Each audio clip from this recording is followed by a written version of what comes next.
2 days ago, I started seeds with nothing more than a wet paper towel and a Ziploc bag. And today I'm checking to see if we have any signs of life. And look at this. These ones have already sprouted.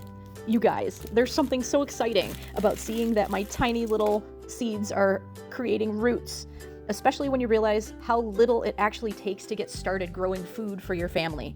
You don't need an expensive setup or fancy grow lights or greenhouse, and seeds are incredibly inexpensive. They sometimes are completely free because these particular seeds from a butternut squash are actually from squash that I purchased last fall.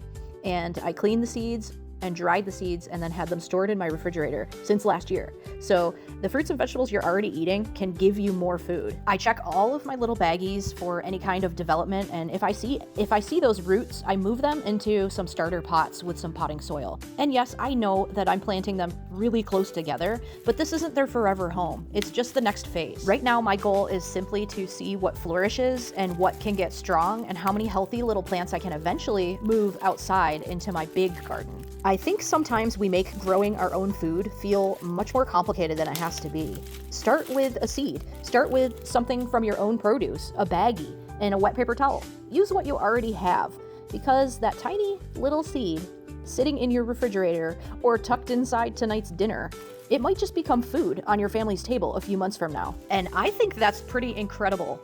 And really, none of this is a new concept. Our grandparents and great-grandparents understood the value of growing food at home. During World Wars, families planted what were called Liberty Gardens and Victory Gardens in their backyards, in their front yards, in empty pots, anywhere they could find a little patch of dirt. And it wasn't about having the prettiest garden or the fanciest equipment. It was about using what you had, wasting less, and providing something for your family, and becoming just a little bit more self-sufficient. And maybe even having an abundance you can trade with your neighbors. I think there's something worth remembering in that. Maybe our modern day version of a Liberty Garden starts with a little Ziploc bag on the kitchen counter. Maybe it's a tomato plant on the patio, or a few herbs by your window, or seeds that you saved from vegetables you bought at the grocery store. You don't have to grow everything your family eats to make a difference, but just start with one thing. Learn how to save its seeds, and teach your children where their food actually comes from. Because generations before us, they knew knowing how to grow food was more than just a hobby. It was a skill worth passing down. And maybe it's time that we brought a little bit of that knowledge back. So if you've ever thought about starting a garden, consider this your sign.